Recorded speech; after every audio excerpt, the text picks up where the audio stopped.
Hello everyone! Today I am here to share with you all of the books I bought and received in the month of April. So this is a little bit smaller of a haul, but then I mean like 17 books, which really isn't that much smaller of a haul, but here we are. A lot of books are not being sent out a ton because of the pandemic going on, which is understandable. So there's a lot of ebooks I have, but I'll share with you that in a whole other video. So I'm going to start off as always with the books I purchased this month, then moving on to the books I was either sent for review or in book boxes. So I purchased like 5 books this month, which is really not like me at all. I don't buy a ton of books, but I will say all the books that I did purchase were for a good reason, because I had read a book by that author or I'd already read it and needed to buy it. So there's that. So the first book I bought is Reborn Yesterday by Tessa Bailey. If you don't know, this is Tessa Bailey's newest book. It's self-published by her. It's an adult paranormal romance all about vampires. I love it. It's one of my favorite reads of the year. Would highly recommend it. I have a whole video of 5 reasons why you should read it. I'm obsessed with it, so I'm not going to talk more about it because I feel like I've talked about it endlessly. This book I bought is The Hunting Party by Lucy Foley. So I read The Guest List by Lucy Foley this month, which is her newest release. She's a mystery thriller writer, and I gave it a 5 out of 5, which is very rare for me with mystery thrillers, so I knew immediately I had to buy her. I believe this is her first novel, if I'm not mistaken. It's very similar to The Guest List, and this one takes place in Scotland, I believe, and it's like a New Year's party, and of course somebody dies and then somebody kills. You don't know who exactly it is, but I really love the way The Guest List wrapped up. Like, it was just superb, and I love kind of figuring out, you know, who did it. She writes very similar to Agatha Christie, I've heard, so I can't wait to read this one. I'm sure I'm going to love it. And on that same vein, I bought My Best Friend's Exorcism by Grady Hendrix. I read the Southern's Book Club's Guide to Slaying Vampires this month and really enjoyed it, and I've heard really good things about this one. He's written a whole bunch of other books that I'm not super interested in, like Horror Store and Paperbacks from Hell, I believe, but this one sounds very interesting to me. It takes place in the year 1988, which is the year I was born. Hello, I'm turning 32 this year. And it's about these 2 high school sophomores, and one of them thinks like they're possessed by a demon or the devil, so an exorcism has to happen. I am not sure about that. Is their friendship powerful enough to beat the devil? I don't know, but I do know that I'm obsessed with this cover. It's like an old 80s VHS tape if I've ever seen it. It's got VHS right there. That sticker on it we all see. Be Kind, Rewind, even the back. It's just, I'm obsessed with this cover, and I'm excited to read it. It's a little bit scary, but I really enjoy his writing and how he puts other things in as well with the paranormal that really makes you think about society as a whole. So I've heard amazing things about this one. Can't wait to check it out.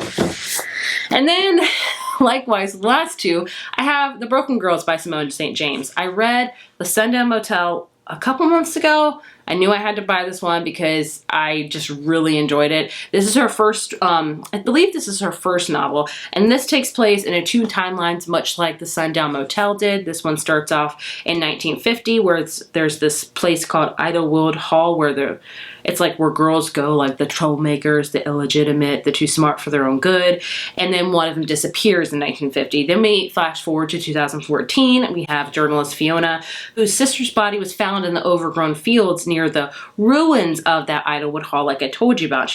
And she can't stop thinking about it, even though her boyfriend was tried and convicted of the case, so she decides to go visit there for herself.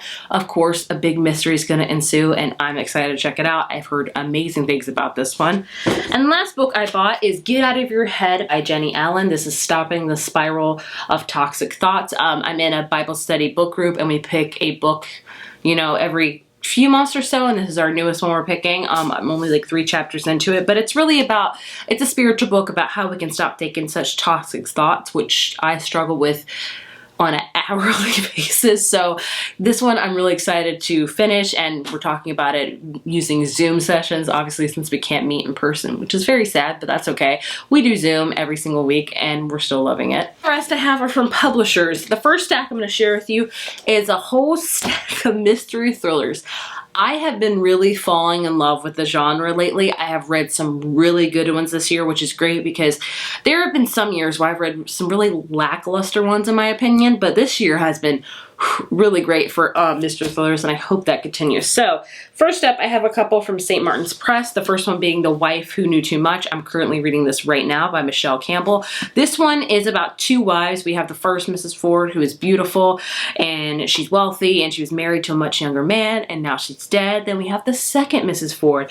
She's a waitress, a small town girl, and married to a man she'll never forget from a summer romance 10 years ago. And who is Connor Ford? The guy, the two women that loved him and knew him as only wives can know. Wife Who Knew Too Much is a decadent summer thriller about the lives of those who will do anything for love and money. Who is the victim, who is the villain, and who will be the next to die. So this one comes out in June and I'm very, very excited for it.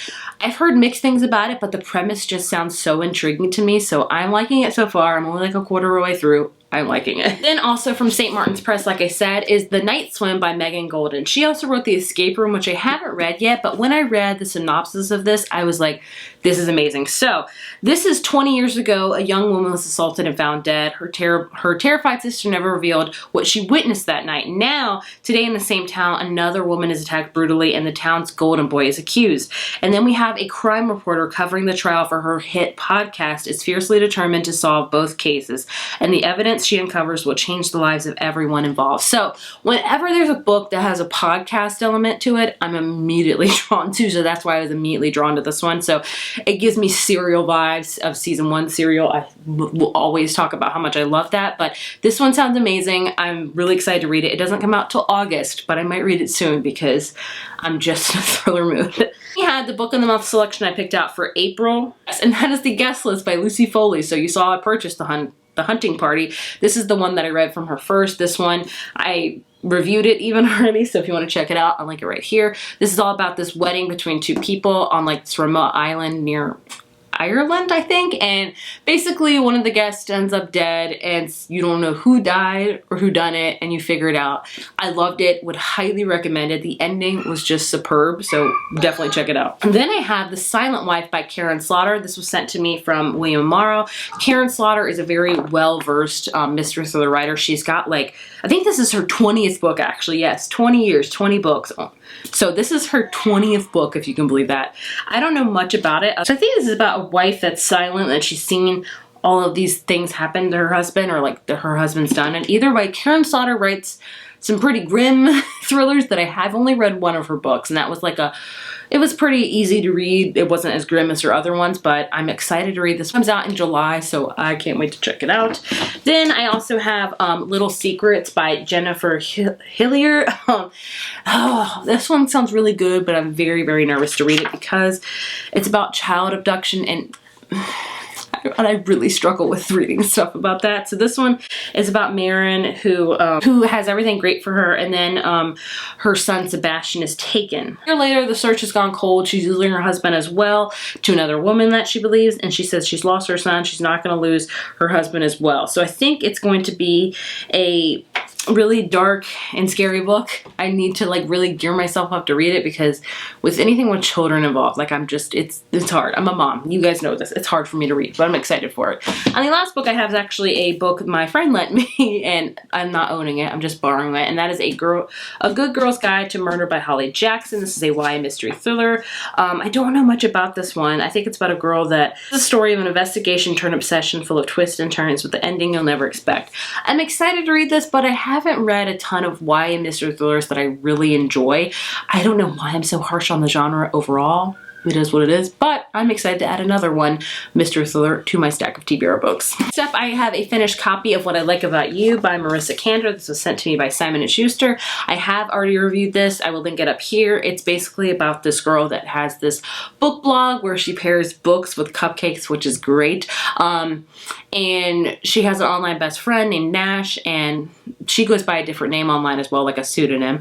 And then she meets him in real life using her real name, and she's just basically like being a doppelganger almost. She's pretending to know him online and know him in real life as two different people, even though she's the same person. I liked it. I didn't love it. It's a cute YA contemporary. perfect for springtime, I will say that. I have a finished copy of Ruthless Scots by Emily A. Duncan that Wednesday book sent to me. This is the sequel to Wicked Saints, which I read last year. I was supposed to read this month, but I just didn't because it just daunts me. But as always, the covers of these are stunning. All the Barco, whatever, you guys, I'm bad at that. Like, just look at this. It's stunning. It says, what's it say? Darkness never works alone. It's just a beautiful book.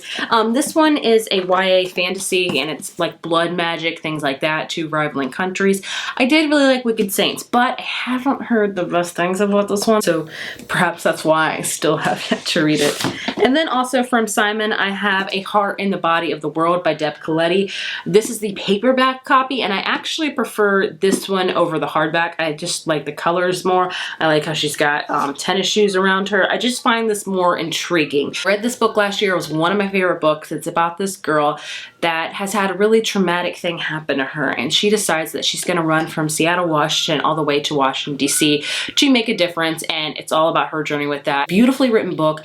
Very, very deep, very raw. Would highly recommend everyone read it. I love it so much. Then from Berkeley, I have Eliza Starts a Rumor by Jane L. Rawson. I don't know much about this other than 4 women, one tiny lie, and the big repercussions that unite them all in this charming page-turning novel.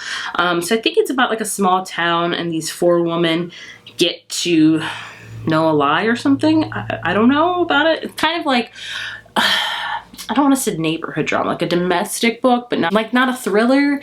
I don't know. It gives me Big Little Lies vibes when I read books like that. And then I have one from Tortine, and that is Meet Me at Midnight by Jessica Pennington. Obviously, if you can tell, this is a very summery book about Sydney and Asher who should have clicked, and they're star swimmers, but they kind of just loathe each other, I believe. And then they decide for one proposition for her at the end of the summer, or this one last summer, join forces for one last summer of epic pranks against a shared enemy. So it sounds like it's going to be a cute summery read. I'm all about that always.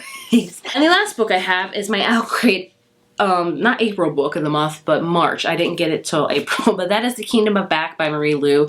This is a YA fantasy all about Mozart.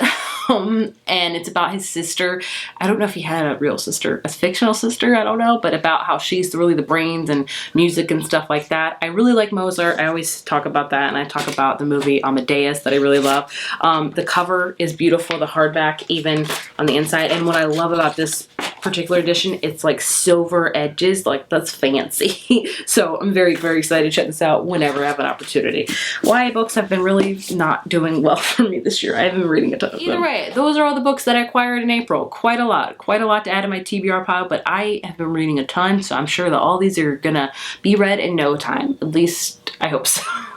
Thank you guys so much for watching, and I will see you in my next video. Bye.